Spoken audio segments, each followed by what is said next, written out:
Hi everybody, I'm Dennis Prager. Welcome to my home, and as I always reassure you, this really is my home. This is not a set. Actually, if you look around, you can tell it's not a set. Sets are much neater.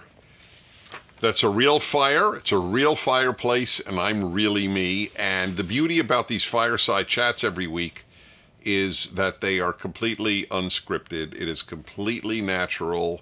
It's just you and I, and it's a wonderful experience, and apparently a lot of people feel that way, which is very gratifying to me.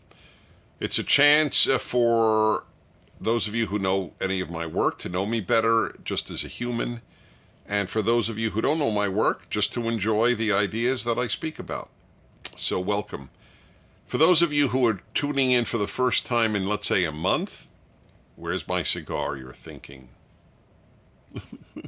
It's very painful. Facebook announced to us that they would not allow us to in any way publicize these videos if I smoked a cigar. Because you all know how dangerous cigars are. They are real killers. We really live in a very intellectually convoluted age. People think the cigars are such great danger that we shouldn't even show it. For those of you who don't know, by the way, there's no comparison at all between a cigar and a cigarette. Cigarettes, number one and most important, are inhaled because people want the nicotine from the cigarette. And with it, they get a lot of carcinogens. Cigars are not inhaled. They are just puffed into the mouth for the taste of the tobacco. That's it.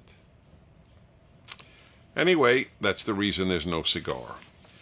So I always open up with a theme, and then I take your questions. So here it goes. The theme is for me to read to you from a recent news item in the Rocky Mountain Collegian. So I assume that that is the newspaper of Colorado State University, where I'm speaking shortly. In a couple of weeks, I'll be speaking at Colorado State. So listen to this from their newspaper. The headline, CSU, Colorado State University, students question ASCSU. I guess AS is, what would AS be? Associated Student. Associated Students? Or something like that. Yeah, I guess so. Senate about use of student fees to bring Dennis Prager to campus. I begin. Several current and former Colorado State University students went to the floor of the student government's Senate Wednesday night to express their displeasure at the use of student fees to bring Dennis Prager to campus October 29th. Okay? So I skip now. Luce Stone, Luce is L-U-C-E, not a name I'm familiar with. I don't know if it's a male or female, but I assume, given where the person works, as you will see, that it's a female. A junior anthropology major and employee at the Women and Gender Advocacy Center. By the way, I understand women advocacy, though I don't think it's necessarily healthy. I don't think there should be advocacy based on sex. I think there should be advocacy based on values, on goodness, on decency. So anyway, but I don't understand what gender advocacy is, but we'll leave it. Was the first to speak about Prager's upcoming visit. Stone, concerned with various of Prager's concerned with various views of Prager on the LGBTQ community, Islam, and women's issues, questioned whether bringing someone who has those views should be brought to campus. Whether bringing someone who has those views should be brought to campus. Isn't there something odd about that English? No, I'm not being cute. Am I right? That's why it tripped me up. Okay. Quote, free speech and debate are key parts of college campuses. Whenever the left says that, you can bet your life the next word is but. Look at that! But! What a shock. Free speech and... we always welcome free speech and debate, but not when we differ. It's a great position. There's free speech and debate among all left-wing issues. All left-wing opinions are acceptable. But do we want to host a speaker that actively wishes harm towards people of marginalized identities? You know, it always amazes me how well these people know me. I wake up and almost every day I say to my wife, in the morning, "Morning, honey. You know, it's another day to bring harm to people of marginalized identities." It's a thrill. It's another great day. Yes. That's me, which is harm toward people of marginalized identities. Isn't that amazing? They really believe that? I wish to harm people of marginalized identities. First of all, it's not a term I ever used until I read this. I guess by the way, marginalized identity to the left is anyone who is not a white, male, Christian, heterosexual. Is that correct? Yeah. But I don't qualify in the Christian part because I'm Jewish. So I have a somewhat marginalized identity. On the other hand, I am a masochist. I do wish to bring harm on my marginalized identity self. Is engaging in debate worth risking the safety and well-being of our queer, Muslim, and female students? Do you understand what's going on our campuses? Let me understand that. Is engaging debate worth the safety and well-being of queer, Muslim, and female students is risked by engaging in debate? Is there one example on one campus of that happening? Let me see again. Queer, Muslim, and female students their safety and well-being is risked by debate. This person believes this. Do you know, I always say about the left, and again, I always make this point, not liberals. Liberals are naive, but left are harmful. So I always wonder about the left. Do they believe the lies that they speak with such ease? Now, and I'm two opinions of this. If they do believe it, or they don't believe it, which is more dangerous? Who is more dangerous? The person who believes the lies they tell, or the person who knows they're lying? I think the person who believes the lies they tell is more dangerous, because there's no hope for these people. Those who know they're lying, there's hope that they'll do penitence. That, listen, you're not telling the truth. Truth is a value. But if you think truth is a value and you're lying, then it's a problem because you don't even know you're lying. So, because this is just a lie. The safety and well-being of queer, Muslim, and female students is endangered by bringing a conservative speaker?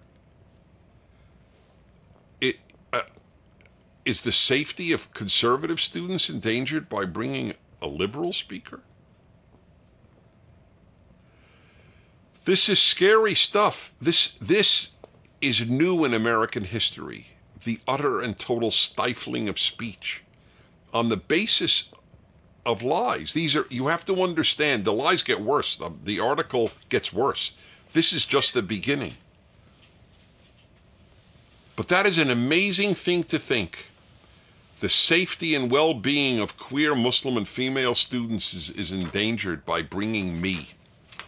Can you find, I have written millions of words. I've written 9 books. I have hundreds of videos out there. I have 1,000 columns out there. Find me once, one word, one sentence that has ever endangered a queer, Muslim, or female person. It's vile. It's just vile. And they get away with it, which is really, that's why I'm doing this as the opening of this broadcast. I want to call them on it. Nobody fights back at these people because they're bullies. They lie and they bully their way into these newspapers. Next, this is worse. Worse! That's an achievement.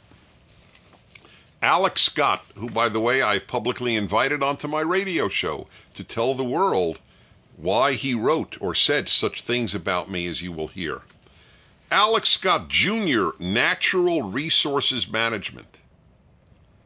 What does that mean? Do you know what it means? I'm looking at a bunch of millennials, the Generation Z, X, R, and L. You don't know what it is? I don't know what it is. Okay. Anyway, I'm not saying anything. I'm just curious.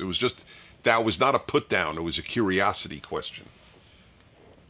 You know, when I went to college, you majored in history, biology, physics, chemistry. There was no natural resources management. That's why.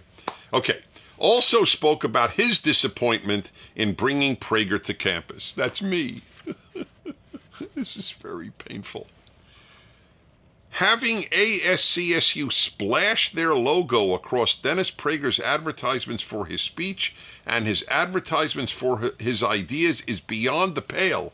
Beyond the pale. In other words, it's unacceptable to people of goodwill. Scott said, to ask these women who have survived sexual assault, who now have this trauma as part of this lived experience, to walk to class knowing that their money is being spent to bring a man who believes that women in marriages should never deny their husband sex, that we should ignore sexual assault victims, that we should ban homosexuality because it makes culture great, is beyond the pale. All three things he attributed to me, he made up. I publicly accuse him of being a liar. I just want to make that clear. The man is a liar. Everything he said doesn't exist. And that's why there are no quotes. Not one. I'm a pro at this. Whenever things are attributed to me without quotation marks and sources, they make them up. The left makes this stuff up all the time. He gets away with it because he could lie on campus constantly because campuses foster untruth. It's how you feel. The question of evidence is not relevant. It was like in the Kavanaugh hearing. The question isn't, do you believe women? The question is, do you believe evidence? But that is considered on college campuses a sexist comment, a hateful comment, that I believe truth more than I believe men or women. I don't believe men. It's a nonsense. If somebody said believe men, that's ridiculous. I don't believe men. I don't believe women. I believe truth. That is an anti-left-wing statement that you believe truth. Truth is a non-value on the left. Liberals value it, conservatives value it, leftists have contempt for it. Since Karl Marx, through Lenin to this day, the left has contempt for truth. It's very important you understand that. Feelings are much more important than truth. Much more. It's how you feel about it, not whether it is true. So this guy lies about me because it doesn't matter if he lies about me. The point is to attack me. By the way, I don't take it personally. It means nothing to me, nothing on a personal level. I swear before God, it means nothing to me. But it is a bad thing for society that people like this Alex Scott can lie and get away with it. And I don't like that. I don't like it. Liars must be called for what they are. I've invited him on my show. I won't yell at him. I'm yelling now, but I won't yell on the show. I will be very sweet. In fact, listen to this story. A few years ago, I spoke at the University of California, Santa Barbara, and a student wrote stuff about me not so different from this. Why are we bringing Dennis Prager to the University of California, Santa Barbara campus? He's a bigot and a xenophobe and Islamophobe and whatever other phobes I was. So I invited the guy on my show to speak to millions of people on my national radio show. And he was shocked. He was shocked. That was shock number one for him. He came on the show. I treated him, as I do all my guests, perfectly respectfully. He came to my speech. Guess what his next column was? And you could see it on the internet. I apologize to Mr. Prager. Everything he wrote about me, once he heard me on the radio and heard me give my speech, turned out to be untrue. Wonder if Alex Scott will have the courage to show up at the speech. Wonder if I have the courage to come on my radio show. Anyway, let's go through the lies. This is really important stuff because this is what is done in all throughout the left-wing media, from the Rocky Mountain Collegian to CNN.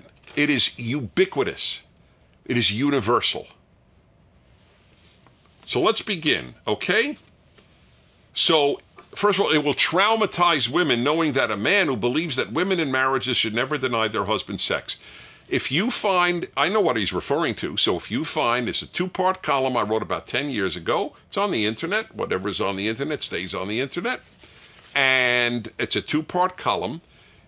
And if you see that I said a woman should never deny her husband sex, I'm going to make a public offer. I will give $1,000 to Alex Scott's favorite medical charity. And if I didn't say it, I would like him to give $5 to my favorite medical charity. Okay, $1,000 to $5. The idea that that anyone with a woman should never deny her husband sex. What I wrote was, if you love your husband, he's a good man, don't always let mood alone determine whether you have sex with him. That's what I wrote. I wrote a 2-part column on the importance of sex to most marriages, and that it means a great deal to your husband, and your urges are not identical. Men and women are quite different, especially moving past their very early years in their 20s, let's say. And a lot of times you won't be in the mood and he will be in the mood. Don't let your mood alone determine whether you have sex with him or not. I stand by that completely. I think I have done a male-female hour on the radio for 10 years. That's 500 shows with women calling in. I have talked about this subject many times. And you have no idea, you truly cannot know how many couples, how many women have thanked me for this advice and how it has helped their marriage. Because I don't think mood should determine anything, frankly. The only thing I think mood should determine is what you have for dinner. You're in the mood for Chinese, you're in the mood for Italian. Okay, that's not an issue. But in the rest of life, don't let mood determine your behavior. Okay? I'm not in the mood to go to work. There are days I wake up, I'm not in the mood to go to work. I go to work anyway because I have an obligation. And by the way, sex is part of the obligations of husbands to wives. That's right. I know that in the narcissism unleashed by the left in the 70s, the idea of being obligated to your husband or obligated to your wife is foreign. It is completely foreign to the left-wing mindset. I am obligated to my husband? What, are you sick? What, are you a patriarch? Well, religious Jews and religious Christians have taught throughout their history that both sexes have marital obligations to the other. That is correct. The idea of obligations is foreign to the left-wing mindset, which is only built on rights. It is one of the biggest differences between the left and the Judeo-Christian tradition. The Judeo-Christian tradition is built on moral obligations. Obligations. The left is built on rights. What do you owe me? Ooh, not what do I owe you. I owe you nothing. So yes, this is part of marital life. Sex is part of marital life. That's right. You'll have a better marriage. There was a divorce lawyer who was very famous for big profile divorce cases, been doing it for decades. And he said something to the effect, this is not precise, but he said, it was amazing because I almost never had a couple divorce who had a good sex life. Now, I am not an idiot. I know sex life is not enough to make a good marriage. But the absence of it can really hurt a marriage. It's just the way life is. Sorry, this is life. It's time to grow up. The left wants people to stay children. That's why they put you in safe rooms with stuffed animals and hot chocolate. If someone comes to campus whom you don't agree with, they want you to stay a child. The harm the left has done to you, young people, is incalculable. It is a form of child abuse. So anyway, that's all I wrote, was don't let mood be the only determinant. Obviously, if you don't want it, you don't want it. I never said you can't deny or should. The whole point is I'm asking you to make this decision, you the woman. Next, we should ignore sexual assault victims. If I wrote that, another $1,000 to this man, Alex Scott's favorite charity. They make these things up. All I said, I know what this is based on. I wrote a column that we should not have had a hearing 1 week before Brett Kavanaugh, Judge Kavanaugh's, now Justice Kavanaugh's vote, we should not have had a hearing on what he did in high school. That's what I said. The idea, I would think we should ignore sexual assault victims. Anyone who says you should ignore sexual assault victims is evil. I'm not evil. I'm a good guy. You are not quite evil. I don't know you well enough. But Alex Scott, if you continue to lie through your life, you will come close to that term. Next, we should ban homosexuality. Wow. That's... I don't know which of the three is a bigger lie, Alex. You've seen me write that we should ban homosexuality? Ooh, you're a liar. First of all, how do you ban it? How would it be banned exactly? I guess we would have laws that if you engage in it, okay, that's fair. Now I understand at least. Okay, so here's something you should just know, that all of you watching, my wife and I are godparents to a gay couple's 2 kids. Does that sound like a guy who would like to ban homosexuality? I have written that the Judeo-Christian impulse was to teach that heterosexual marital life is the ideal. I stand by that to this day. I do. I believe that the greatest book ever written was the Bible. I think it has more wisdom than I do, and even more than the New York Times editorial page, which I know is a real shockaroo. But I do believe that, and I do believe that the ideal place for sexual life is the male-female marital bond. Okay? That's my belief. That is not quite banning.